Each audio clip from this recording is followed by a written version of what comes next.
بسم اللہ الرحمن الرحیم۔ السلام علیکم، میں ہوں بشارت راجہ، میرے ساتھ موجود ہیں صدیق جان صاحب۔ صدیق جان صاحب کا آپ کو شکریہ ادا کرتے ہیں جی کہ آپ نے مجھے وقت دیا، بڑے ٹائم کے بعد، بڑی مدت کے بعد۔ آپ دیکھیں، مصروف بہت زیادہ ہوتے ہیں۔ بات یہ ہے پہلے بھی آپ سے میرا بڑا پہلے دن سے احترام کا تعلق تھا، اور کچھ لوگ زندگی میں ایسے ملے ہیں جن سے مل کے ایسا لگا ہے کہ شاید ہماری عالم ارواح میں ہماری روحیں اکٹھی تھیں، ان میں سے ایک آپ ہیں۔ بڑی مہربانی جی۔ اور ایک بات ہو گئی یہ، دوسرا یہ ہے کہ پھر میں ایک بار کشمیر گیا اور کشمیر کی خوبصورت میں نے وادیاں دیکھی تو مجھے کشمیریوں سے محبت ہو گئی۔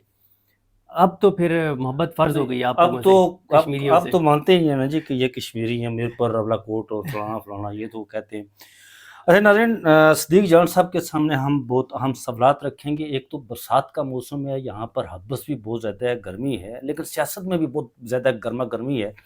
ایک طرف مولانا فضل الرحمان صاحب کی للکار ہے، دوسری طرف عمران خان صاحب کے حوالے سے یہ خبریں گردش کر رہی ہیں کہ عمران خان صاحب کے ساتھ مذاکرات ہو رہے ہیں، اور اب کی بار جو مذاکرات ہو رہے ہیں وہ مطلب پنجابی میں، سرائکی میں یا ہندکو میں کہتے ہیں کہ کسی کو اس کی ہوا نہیں لگنے دینی، وہ مذاکرات ہو رہے ہیں۔ اور تیسری طرف موجودہ جو بندوبست ہے، اس کے جانے کی باتیں کی جا رہی ہیں۔ وہ یہ کہا جا رہا ہے کہ 5-6 جو سفید بالو والے بابے ہیں ان سے جان چھڑانے کی باتیں کی جا رہی ہیں۔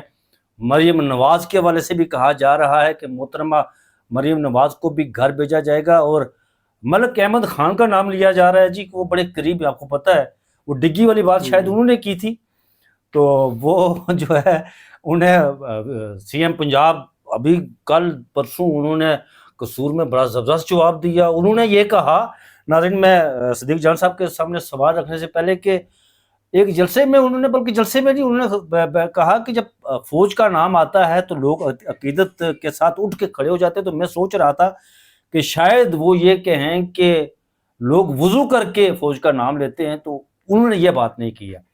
صدیق جان صاحب، ایک یہ بتائیے کہ مولانا فضل الرحمان صاحب کی للکار کیا ہوگا؟ اعتبار مطلب انہوں نے کہا کہ میں لائز مومنٹ جو ہے یہاں پر کنونشن سے خطاب بھی کروں گا، اور پھر عمران خان صاحب کے ساتھ مذاکرات اب کی بار جو انگیجمنٹ ہو رہی ہے، اور یہ جو قمر شاہ صاحب ہیں ان کا ایک سیشن عمران خان صاحب کے ساتھ ہو چکا ہے، اس حوالے سے بتائیے گا۔ اور تیسری، یہ جو موجودہ جو بندوبست ہے، موجودہ رجیم ہے، یہ کہا جا رہا ہے کہ یہ اپنا ٹائم پورا نہیں کرے گا، ابھی ان کے وہ گھر کے بھیجنے کی باتیں کی جا رہی ہے۔ اور چوتھا، ہماری اسٹیبلشمنٹ بھی کچھ معاملات ایسے ہیں کہ وہ مشرق مغرب بارڈر بند، خیبر پختونخوا، بلوچستان، کشمیر کے جو معاملات ہیں آپ کے سامنے ہیں، اور پھر جو ڈائنامکس ہیں آپ کے مڈل ایسٹ کے، مشرق وسطیٰ کے، وہ بھی آپ کے سامنے ہیں۔ ان تمام خبروں پر بات کریں، لیکن اب مولانا فضل الرحمان کی بات سے جو ہے نا آپ بسم اللہ کریں۔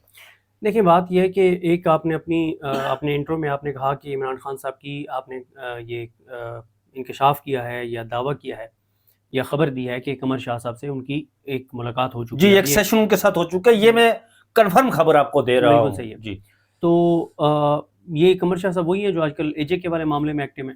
اے جے کے والے معاملے میں ایکٹیو ہیں۔ میں بات کروں گا ناظرین، وہ تھوڑا سا آپ سے میں اجازت کے ساتھ کی، جی سر۔ یہ ملاقات کرنے کے لیے وہاں پر یہاں پر کچھ ٹاؤٹس نے یہ نیریٹیو بنایا جی کہ وہ دیکھے جی انہوں نے، یہ فیلڈ مارشل صاحب نے انہوں نے بھیجا ہی نہیں ہے۔ کور کمیٹی کا ایک ممبر ہے جس سے میری بات ہوئی، ٹیلی فونک گفتگو ہوئی، اس نے کہا جی شاہ صاحب آئے تھے ہمارے پاس ایویڈنس بھی ہیں، فوٹو بھی ہیں، وہ ڈینائل کرتے تو کلادہ بات ہے۔ دیکھیں، بات یہ ہے کہ بشار راجہ صاحب، بات یہ ہے کہ ظاہر ہے یہ آپ جس طرح سے کہہ رہے ہیں کہ عمران خان صاحب سے ان کی ملاقات ہوئی ہے، اس وقت ہمارے سامنے گراؤنڈ کے اوپر جس کو ہماری آنکھ دیکھ سکتی ہے، کوئی ایک بھی چیز ایسی نہیں ہے جس سے ہمیں یہ لگے کہ موجودہ جو رجیم ہے اس کو یہ احساس ہو گیا ہے کہ پچھلے 4 سال میں غلط فیصلوں کی وجہ سے پاکستان 40 سال پیچھے چلا گیا ہے، اور اگر 1 سال اور یہ رجیم رہی اور یہ سسٹم اسی طرح سے چلتا رہا تو 50 سال پاکستان پیچھے چلا جائے گا۔ یعنی 1 سال اس حکومت، اس نظام کا چلنا پاکستان کو 10 سال پیچھے لے کر جائے گا۔ اس وقت مسئلہ یہ ہے کہ آپ پاکستان کے جب ایشوز دیکھتے ہیں نا، کسی ایک ایشو کو آپ دیکھیں نا، آپ کہتے ہیں یار سب کچھ چھوڑ دو، اس ایک ایشو کو فوکس کر لو۔ مثلا آپ کہتے ہیں کہ یار 2.70 کروڑ بچہ اسکول سے باہر ہے، کیسے یہ ملک چلے گا؟ چھوڑ دو سارے کام، 2.70 کروڑ بچوں کو اسکول میں لاؤ۔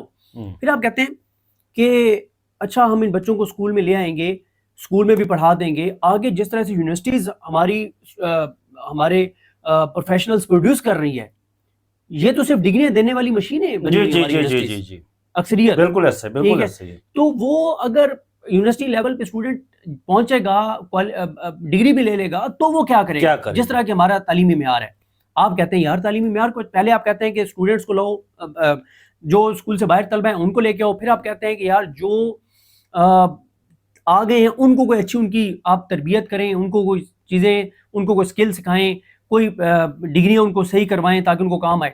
پھر آپ دیکھتے ہیں کہ یار پاکستان میں جو ہیلتھ سسٹم ہے, خاص طور پہ پنجاب کے اندر تباہی اور بربادی ہوئی پڑی ہے, لوگ تڑپ تڑپ کے مر رہے ہیں, یار ہیلتھ سسٹم کو بچاؤ, سارے کام چھوڑ دو, اس ہیلتھ سسٹم کو بچاؤ.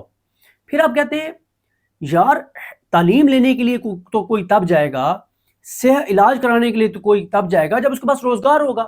59 لاکھ لوگ حکومت کے اپنے اعداد و شمار کے مطابق 59 لاکھ لوگ, 60 لاکھ لوگ مکمل طور پر بے روزگار ہیں.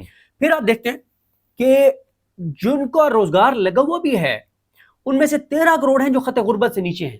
اور خط غربت کی ہم نے تعریف کیا بنائی ہوئی ہے کہ جو 8,485 روپے کماتا ہے, جو کماتا ہے یا اس سے اوپر کماتا ہے وہ غریب نہیں ہے. اور پھر ہم یہ کہتے ہیں, اور یہ لوگوں کو بار بار سمجھانا اور بتانا بہت ضروری ہے, اور آپ کو بھی میں یہ ریکویسٹ کروں گا کہ آپ بھی اپنی ویڈیو کے اندر ایکسپلین کیا کریں کہ جب آپ یہ کہتے ہیں کہ خط غربت سے نیچے ہیں لوگ, تو اس کا مطلب کیا ہے؟ اس کا مطلب یہ ہے کہ اس خط غربت سے نیچے کا مطلب یہ ہے کہ اس کو ایز اے ہیومن اپنی عمر کے مطابق جتنی اس کو خوراک چاہیے وہ خوراک اس کو نہیں مل رہی, جو اس نے اپنے بچوں کو 2 وقت کی روٹی جتنی منیمم کیلریز چاہیے وہ نہیں دے پا رہا, جو ایجوکیشن کے لیے اس کو پیسے چاہیے بچوں کے لیے وہ نہیں ہے اس کے پاس, جو صحت کے لیے اس کے پاس نہیں ہے. پھر آپ دیکھتے ہیں کہ یار پینے کا صاف پانی, آپ کے ملک کے 70-80% لوگوں کے پاس پینے کا صاف پانی نہیں ہے. آپ کہتے ہیں یار یہ مسئلہ حل کرو. پھر آپ کہتے ہیں یار یہ جس انوائرمنٹ میں ہم سانس لے رہے ہیں یہ تو بیماری ہے. اتنے لوگ تو پچھلے 20 سال میں دہشت گردی سے نہیں جانوں سے گئے جتنے ہر سال ماحولیاتی دہشت گردی سے لوگ جانوں سے جا رہے ہیں. اس ماحول کو بچاؤ. پھر آپ کہتے ہیں یار دنیا بھر میں جن 10 بیماریوں سے سب سے زیادہ موات ہوتی ہیں نا, ہر بیماری میں پاکستان ٹاپ 10 میں اور کچھ میں ٹاپ 5 میں ہے.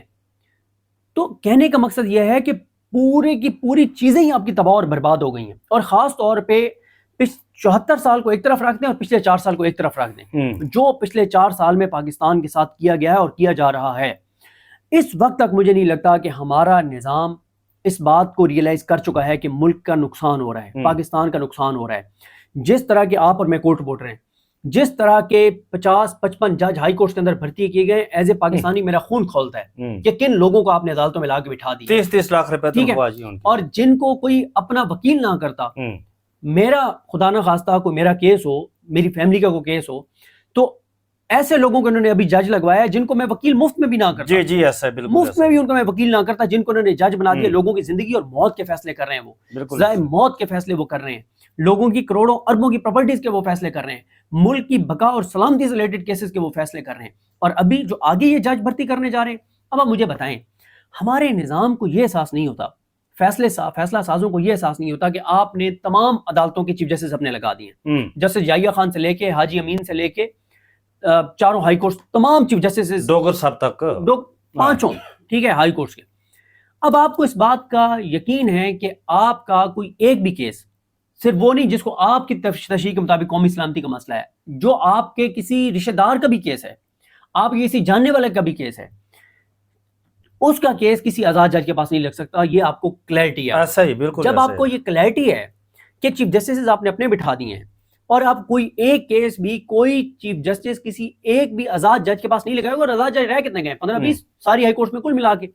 جب آپ کو یہ بات پتہ چل گئی ہے کہ آپ نے اتنا کنٹرول کر لیا عدلیہ کو کہ ہر چیف جسٹس آپ کا اپنا ہے اور آپ کا کوئی کیس کسی آزاد جج کے پاس نہیں لگے گا, تو آگے جو آپ 30-35 جج بھرتی کرنے جا رہے ہو, یہ تو کوئی خدا کا خوف کر لو یار. یہ تو کوئی لائق وکیلوں کو جج لگا دو, جو عام آدمی کے کیسز سنیں, جو عام آدمی کے پراپرٹیز کے کیسز سنیں, جو عام آدمی کی زمینوں کے قبضے کے کیسز سنیں, جو اوورسیز پاکستانیوں کی زمینوں کے قبضے کا کیس سنیں. آپ کو میں ایک کیس, مجھے ایگزیکٹ میں اس کا دیکھ لوں گا, میرا خیال ہے 20 سال سے زیادہ ہو گئے. ایک خاتون ہے, بزرگ خاتون ہے, روبینہ بٹ صاحبہ, جن کا کیس کس کے ساتھ ہے, مجیب الرحمان شامی صاحب کے بیٹے کے خلاف. 20 سال ہو گئے اس خاتون کو جنگ لڑتے ہوئے, 20 سال سے زیادہ, آج تک اس کو انصاف نہیں مل سکتا. یہ ایک طرف ہم کہتے ہیں اوورسیز پاکستانیوں کو آگے پاکستان میں انویسٹ کرو, اور نہیں وہ تو علی پرویز ملک صاحب نے خود کہہ دیا، میں تھوڑی دیر پہلے اس کی پریس کانفرنس سن رہا تھا، انہوں نے کہا کہ پاکستان کا جو انوائرمنٹ ہے وہ ماحول ہے وہ نہیں ہے کہ لوگ بیرونی جو سرمایہ کار ہیں آگے، یہ خود اعتراف کیا انہوں نے اس بات کا. اچھا ایک میں اس بات کو ایک صرف اس چیز کو کنکلوڈ کر لوں، یہ روبینہ بٹ صاحبہ کا کیس نا ایک کیس ہے، اس طرح کے آپ جتنے کیسز اوورسیز پاکستانی کو اٹھا کے دیکھ لیں. اب روبینہ بٹ صاحبہ ثاقب نثار صاحب کے دور میں ویل چیئر پر آئیں، کلیئر ہوا کہ یہ بالکل ان کے ساتھ ظلم ہوا ہے، ناانصافی ہوئی ہے، لیکن آج تک ان کا کیس سپریم کورٹ میں پینڈنگ ہے. سپریم کورٹ میں کیس لگتے ہیں جی صدیق بھائی، وہاں پر ایسے کیس یقین کریں 15-20 سال سے کیسز پینڈنگ ہیں، لوگ آتے ہیں وہاں پر، ہم ان سے پوچھتے ہیں، ملتے ہیں وہ لوگ مستحقین جو ہیں، وہ کہتے ہیں جی ہمارا اتنے عرصے سے کیس پینڈنگ ہے، لیکن تنخواہیں وہ 30 لاکھ روپے لے رہے ہیں. جو بات آپ نے کی نا کہ ملک ان ہمارے اسٹیبلشمنٹ کو، میں آج خبر پڑھ رہا تھا کہ 2023 میں 48,000 جو لوگ تھے، نوجوان تھے فاروق تحصیل، انہوں نے CSS کے لیے اپلائی کیا، اور 2025 میں یہ تعداد 19,000 پر آ گئی. اس کی وجہ کیا ہے؟ وجہ بتا دوں آپ. ہاں کہاں 48,000 اور کہاں 19,000؟ آپ کے اس فورم میں بھی شفافیت نہیں رہی، آپ کے اس فورم میں بھی شفافیت نہیں رہی آپ کے، اور جو لوگ آپ کے مطلب چلیں وہ اس میں CSS نہیں کر سکتے، جو آپ کے پنجاب پبلک سروس کمیشن ہے، بلوچستان ہے، سندھ ہے، خیبر بالکل پروونشل جو آپ کی مینجمنٹ سروسز کے جو لوگ ہیں، میرے خیال ہے وہ PMS والے، ان کا آپ دیکھ لیں کہ اس وقت ان کے پنجاب میں کتنے DC لگے ہوئے ہیں، ان کی ترقیاں کب شروع کی ہوئی ہیں، ان کا کیسے استحصال ہو رہا ہے. بھائی آپ کا مسئلہ یہ ہے کہ آپ کا پورا اوپر سے لے کے نیچے، بھائی پاکستان میں سب سے بڑا عہدہ کون سا ہے؟ سب سے بڑا عہدہ یعنی جو آئینی ہوتا ہے وہ کون سا ہے؟ صدر پاکستان کا ہے نا. مطلب میں دوسری سینس میں کہہ رہا ہوں جی، مطلب صدر پاکستان ہے، وہ ایک رسمی طور پہ ایک ہے، اور آپ کا وزیر اعظم طاقتور اگر عہدہ ہے پاکستان میں تو وہ دیکھیں پرائم منسٹر جو ہے وہ سب متحد ہوتے ہیں. میں کس سینس میں کہہ رہا ہوں، وزیر اعظم کا بھی فیصلہ کون کرتا ہے؟ آپ کا چیف جسٹس پاکستان یا آپ کا آئینی عدالت کا چیف جسٹس، جو کہ آئینی عدالت جس مقصد کے لیے بنائی گئی ہے وہ پورے پاکستان کے بچے کو پتہ ہے. جب آپ کے ملک کے اندر وہ ٹاپ پوزیشن جو اگر یہ فیصلہ کر دے کہ اس کو میں سزائے موت سناتا ہوں، تو وہ یہ تو اب آپ نے GSP پلس اسٹیٹس ان وجوہات سے آپ نے سزائے موت روکی ہوئی ہے نا، ورنہ جب وہ یہ فیصلہ کر دیتا ہے کہ میں اسے سزائے موت سناتا ہوں، اس کا کیا مطلب ہے کہ جب سزائے موت شروع ہوگی تو وہ پھندے پہ لٹک جائے گا یا وہ جیل میں مر جائے گا، اس کی زندگی ختم ہو گئی. جس کو سپریم کورٹ کے ججز نے سزائے موت کنفرم کر دی، اس کی زندگی ختم ہو گئی. آپ وہ باہر نہیں آ سکتا، وہ جیل کے اندر مرے گا. جنہوں نے لوگوں کی زندگی اور موت کے فیصلے کرنے ہیں، جب ان پوزیشنز پہ بیٹھے ہوئے لوگ میرٹ پہ نہیں آئیں گے، جب ان پوزیشن پہ بیٹھے ہوئے لوگ انصاف کے تحت نہیں آئیں گے، اور جب اس پوزیشن پہ بیٹھے ہوئے لوگ اپنے حلف کے مطابق کام نہیں کریں گے، تو پھر آپ چھوڑ دینا، پھر آپ کے ملک میں باقی کیا بچ جاتا ہے؟ ٹھیک ہے، آپ کا پارلیمنٹ آپ بات کرتے ہیں جس نے لوگ پاکستان کے، ہمارا آئین کیا کہتا ہے کہ حاکمیت اعلیٰ اللہ تعالیٰ کی ہے، اور زمین کے جو فیصلے ہیں، پاکستان کی یہ جو زمین ہے اس کے جو فیصلے ہیں یہ عوام پاکستان کریں گے. اور عوام پاکستان کیسے کریں گے؟ 25 کروڑ لوگ خود تو نہیں کر سکتے، 25 کروڑ لوگ اپنے نمائندے منتخب کریں گے، اور ان کے ذریعے وہ پاکستان کے لوگ اپنی پاور کو ایکسرسائز کریں گے. کیا اس وقت کی پارلیمنٹ 25 کروڑ پاکستانیوں کی نمائندہ ہے؟ نہیں ہے. جس پارلیمنٹ میں اللہ کے 99 ناموں کے نیچے کھڑے ہو کے اور 100 سے زیادہ اراکین اسمبلی جھوٹا حلف اٹھائیں اور کہیں کہ میں قرآن پہ حلف دیتا ہوں میں جیت کے آیا ہوں، اس پارلیمنٹ کی کیا حیثیت رہ جائے گی؟ جن عدالتوں میں ابھی میں بات کر چکا ہوں، جس طرح کے 50-60 جج لائے گئے ہیں، کیا یہ عدالتیں انصاف کریں گی؟ جس ملک میں انصاف نہ ہو، جس ملک میں آئین نہ ہو، جس ملک میں قانون نہ ہو، جس میں زندگی کی کوئی ضمانت نہ ہو، جس میں کوئی سیکیورٹی نہ ہو، جس میں کوئی روزگار نہ ہو، جس میں ماحولیاتی آلودگی میں آپ دنیا میں پہلے نمبر کے اوپر ہوں، جہاں پہ آپ کی پلانٹیشن کے اوپر توجہ نہ ہو، جہاں آپ کی روزگار کے اوپر توجہ نہ ہو، جہاں 2 کروڑ 70 لاکھ بچہ اسکول سے باہر ہو، جہاں 59 لاکھ لوگ بے روزگار ہوں، جہاں 86 لاکھ بچہ چائلڈ لیبر کا شکار ہو، جہاں 5 سال سے کم عمر 40% بچے سٹنٹڈ گروتھ کا شکار ہوں، جہاں 13 کروڑ لوگ خطے غربت سے نیچے ہوں، جو 2 وقت کی روٹی اپنے بچوں کو نہ دے پائیں، جہاں پہ ہر سال 80 لاکھ بچے پیدا ہوتے ہوں، جہاں پہ ایکسپورٹس گر رہی ہوں، جہاں پہ 4 سال میں حکومت 45,000 ارب قرضہ لے لے اور کوئی پتہ نہ ہو. میں نے نا ایک حکومتی شخصیت سے پوچھا. میں نے نا ان کے ساتھ میں بیٹھا تو میں نے کہا سر یہ تو بہت خوفناک ہے کہ 13 کروڑ لوگ خط غربت سے نیچے, تو بڑا خطرناک ہے آپ کے لیے. وہ ہنس پڑے. انہوں نے کہا یار تم اتنی بیوقوفانہ بات کرو کہ میں تم سے ایکسپیکٹ نہیں کرتا تھا. میں چونک گیا, میں نے کہا یہ کیا بات کر رہے ہیں. میں نے کہا شاید یہ کہیں گے کہ تمہارے یہ فگر غلط ہے جو تم بتا رہے ہو. کہتے ہیں یہ بائی ڈیزائن لوگوں کو خط غربت سے نیچے رکھا گیا ہے. اچھا. کہتے ہیں کہ مجھے ایک بات بتاؤ, اگر آج ایک بندے کو اتنا روزگار مل جائے مہینے کا کہ 10 دن وہ مزدوری کرے اور پورا مہینہ اس کا گھر چل جائے, تو وہ تو 20 دن آگے PTI کے دھرنے میں بیٹھ جائے گا. وہ تو 20 دن اسٹریٹ موومنٹ شروع کر دے گا. وہ تو 20 دن پولیٹیکل ایکٹیویٹی شروع کر دے گا. وہ تو 20 دن سوچے گا بیٹھ کے کہ مطلب اب میرے گھر کا تو راشن پورا ہے, میرا گھر تو پورا مہینہ چلے گا. 11ویں دن وہ سوچے گا کہ یار مجھے یہ بھی پریشانی ہونی چاہیے, میرے ملک کے اندر کیا ہو رہا ہے, یہ میرے ملک کے اداروں کے ساتھ کیا ہو رہا ہے, یہ میرے ملک کے عدلیہ کے ساتھ کیا ہو رہا ہے, یہ ملک کے انصاف, اسے تو یہ سوچنا شروع کر دے گا. انہوں نے کہا یہ بائی ڈیزائن لوگوں کو خط غربت سے نیچے رکھا گیا ہے, کروڑوں لوگوں کو. کیوں؟ ہینڈ ٹو ماؤتھ رہیں, پریشان, رات کو اس پریشانی سے نیند آئے کہ کل میرا کیا بنے گا, کل مجھے روزگار نہ ملا, کل دیہڑی نہ لگی تو کل شام کو بچوں کو روٹی کہاں سے کھلاؤں گا. ایک ایک وقت کی روٹی کے لیے لوگوں کو محتاج کر دو. یہ بائی ڈیزائن ہے سر. ہم سمجھتے ہیں نا کہ یہ حکومت کے لیے خوفناک ہے کہ 13 کروڑ, بھائی ان کے لیے تو یہ ان کی سیکیورٹی ہے, یہ 13 کروڑ لوگوں کے خط غربت سے نیچے ہونا. 2 ہی کیٹیگریز ہے نا, مڈل کلاس ختم ہو گئی ہے, یا امیر سے امیر تر ہے یا غریب سے غریب تر ہے. جو امیر سے امیر تر ہے, اور یہ جب ہم کہتے ہیں نا امیر سے امیر تر, تو ضروری نہیں ہوتا کہ وہ سارے وہ ہیں جنہوں نے حرام کا مال کمایا ہوا ہے. اکثریت وہ ہیں جن کی بزنس ہے, جو باہر ان کے کاروبار ہیں, پاکستان میں جائز کاروبار ہیں.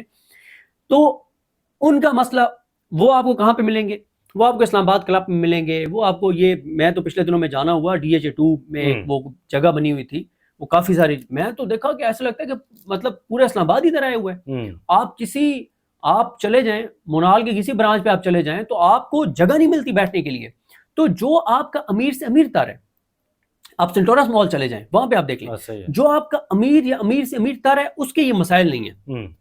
حکومت کیا کر رہی ہے, نظام کیا کر رہا ہے. صدیق بھائی یہ تو سارا ٹھیک ہے جی کہ بائی ڈیزائن ہے حکومت کا. یہ اس کو میں اگر کنکلوڈ کر دوں نا اس طرح سے, میں آپ کو اس کو کنکلوڈ کر دوں آپ کے سوال کے مطابق, بات یہ ہے سر کہ آپ کا جو نظام ہے نا وہ نہیں چل رہا. ہر آنے والے دن کے ساتھ آپ پاکستان کو کمزور کر رہے ہیں, نیچے لے کے جا رہے ہیں, پیچھے لے کے جا رہے ہیں. اب 3 ہی آپشنز ہیں. پہلا یہ کہ فیصلہ کرنے والوں کو ملک پہ رحم آ جائے, ترس آ جائے کہ بہت ہم نے اس ملک کے ساتھ کھلواڑ کر لیا, بس اب ہم اپنی ضد, انا, مفاد کی قربانی دیں اور ملک کا سوچیں. پہلا تو یہ ہو سکتا ہے جو کہ مجھے ممکن نظر نہیں آتا. سٹیکس اتنے بڑے ہو گئے اور لڑائی عمران خان کے ساتھ ہے. دوسرا یہ ہے کہ PTI والے کو شرم کر لیں, جو PTI کی لیڈرشپ ہے, چابی والے کھلونے ہیں, وہ تھوڑی سی شرم اور غیرت کر لیں. پاکستان, عوام پاکستان اور عمران خان سے کوئی وفاداری نبھا لیں, اور وہ دل و جان سے کوئی مزاحمت شروع کر دیں, پریکٹیکل مزاحمت شروع کر دیں, تو یہ نظام گر جائے گا. تیسرا یہ ہے کہ اگر یہ دونوں چیزیں نہ ہوں, ان کو رحم بھی نہ آئے فیصلہ سازوں کو, اور PTI بھی اسی طرح سے اس راستے پہ چلتی رہے, تو تیسری پھر آپشن یہی ہے کہ یہ نظام اپنے بوجھ سے گرے گا. کیونکہ قبلہ ہارون رشید صاحب اکثر یہ بات کہتے ہیں کہ ہمارے تجزیوں میں سب کچھ ہے, ایک اللہ کی ذات نہیں ہے, اللہ پہ توکل نہیں ہے. اس نظام نے گرنا ہے, گرنا ہے, گرنا ہے. راجہ صاحب, جب کوئی مریض سیریس ہوتا ہے نا اور وہ ICU میں چلا جاتا ہے اور وینٹیلیٹر پہ چلا جاتا ہے, تو ایسے بھی لوگ ہیں جو اللہ تعالیٰ کرم کرتا ہے اور وینٹیلیٹر سے واپس آ جاتے ہیں.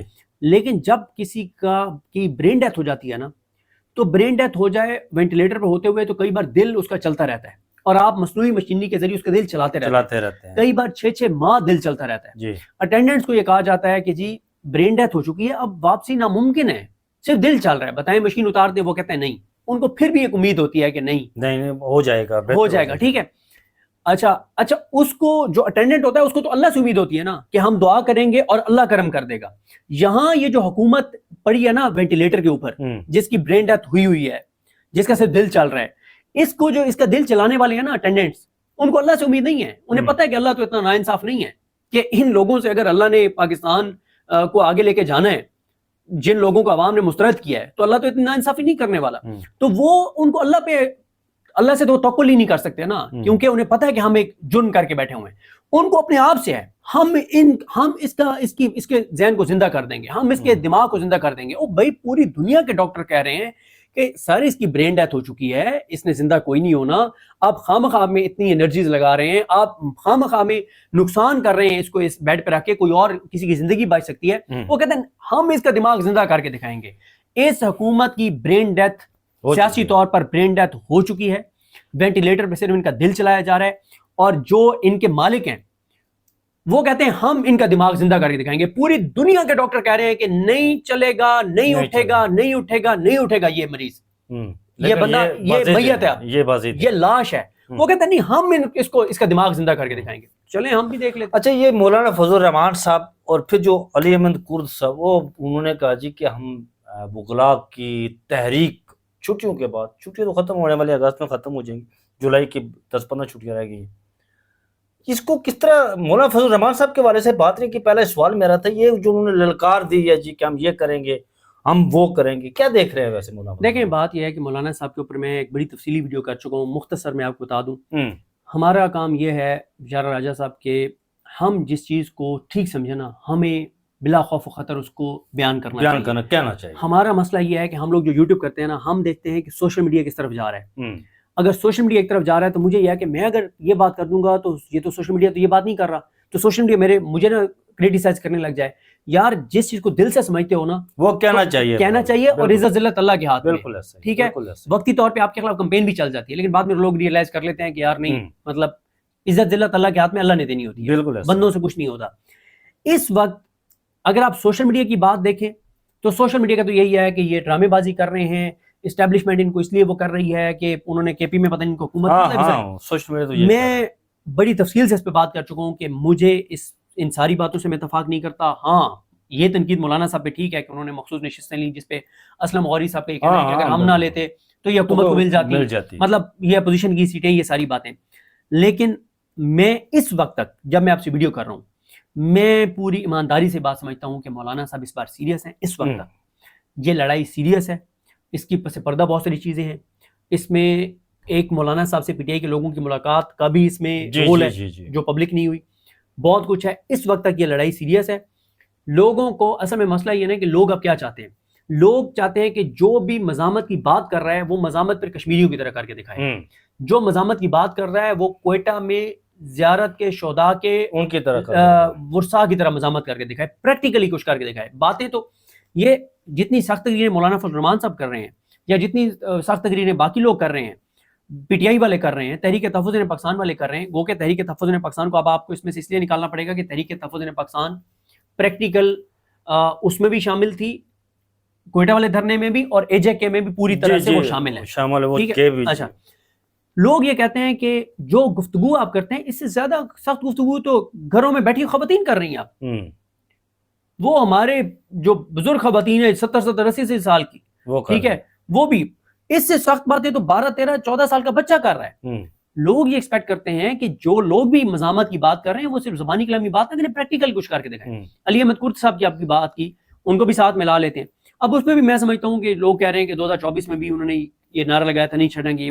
یار ہو گیا نا، جب آپ شروع سے کسی چیز کی نیگیٹیوٹی پھیلا دیتے ہیں نا تو اس سے چیز مطلب وہ نہیں ہوتی. آپ یہ کہیں ہاں کہ جی آپ نے پہلے بھی باتیں کی، آپ نے کچھ نہیں کیا، اب دیکھ لیتے ہیں، چلیں آپ کو 15-20 دن دے دیتے ہیں، دیکھ لیتے ہیں. تو اس میں بھی میرا خیال ہے کہ اب اس وقت جو سچویشن ہے نا، 2 سال پہلے ایسی سچویشن نہیں تھی. 2 سال پہلے ایسی سچویشن نہیں تھی.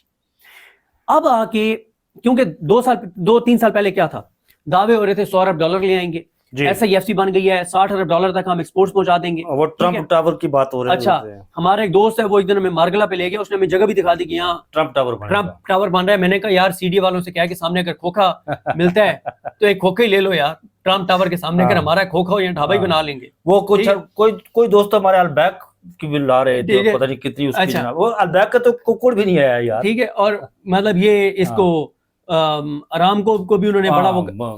بات یہ ہے سر، جتنے 2 سال پہلے جو سسٹم کی مضبوطی اور چیزیں تھیں نا وہ اس وقت نہیں ہے. اس وقت ہر چیز ریت کی طرح ہاتھ سے نکل رہی ہے.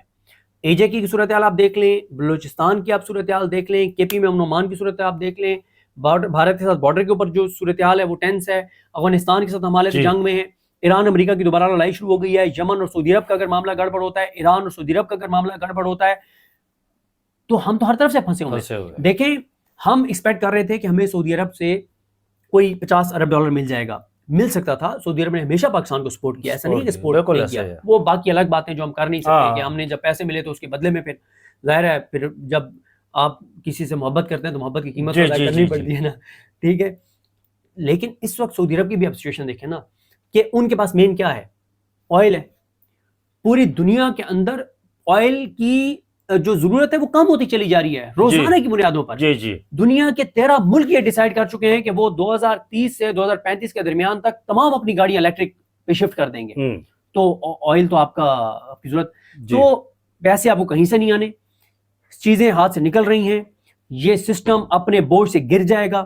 پی ٹی آئی والے غیرت کر کے، جو پی ٹی آئی کی لیڈرشپ ہے وہ اگر غیرت کر کے دل سے مزاحمت شروع کر دیں تو نظام جلدی گر جائے گا، ورنہ اس نظام نے کرنا، یہ نظام نہیں چل سکتا، نہیں چل سکتا، نہیں پی چل ٹی آئی والے صدیق صاحب آپ کا بہت شکریہ، لیکن پی ٹی آئی والوں کے حوالے سے جو آپ نے بات کی ہے نا، میں وہ عشق عمران کے نعرے لگاتے تھے سہیل افریدی صاحب، میں ایک دفعہ ان سے ملا، آپ بھی موجود تھے وہاں پر، جب میں نے ان کے سامنے ایک سوال رکھا تھا، میں نے کہا جی کہ آپ 4-5 کروڑ صوبے کو اس کے چیف 4-5 کروڑ ایگزیکٹو ہیں، لوگوں آپ کے سامنے یہ سوال رکھا تھا. میں نے کہا کشمیر کی ٹوٹل پاپولیشن یار 4 ملین 4.5 ملین 40-45 لاکھ لوگ، لیکن کیا وجہ ہے کہ وہ لوگ اپنے حق کے لیے سڑکوں پر نکلتے ہیں اور آپ مجھے سمجھ نہیں آ رہے. تو انہوں نے بڑا گول مول سا مجھے جواب دیا، آپ موجود تھے وہاں پر، وہ بھی کچھ اس راہوں پر چلے جا رہے ہیں جن راہوں پر علی امین گنڈاپور تھے. ہو سکتا ہے آپ کو سرپرائز دیں، یہ بھی ہو سکتا ہے، بالکل ہو سکتا ہے کہ سرپرائز دے وہ. تو انتظار کیجیے. چلے ٹھیک ہے، میں آپ کی بات سے اتفاق کرتا ہوں. کشمیر کے اندر ناظرین 27 تاریخ کو پولنگ ہو رہی ہے، اور یہ 6-7 دن رہ گئے، اور کوئی بھی امیدوار کسی بھی سیاسی جماعت کا وہ انتخابی مہم تو دور کی بات ہے، وہ دن کو کسی کے گھر بھی نہیں جاتا. تو ناظرین یہ تھی سچویشن، یہ تھی صورتحال جو آپ کے سامنے رکھی ہے. مجھے اور صدیق جان صاحب کو اجازت دیجیے، اپنا بہت سا خیال رکھیے گا. اللہ حافظ.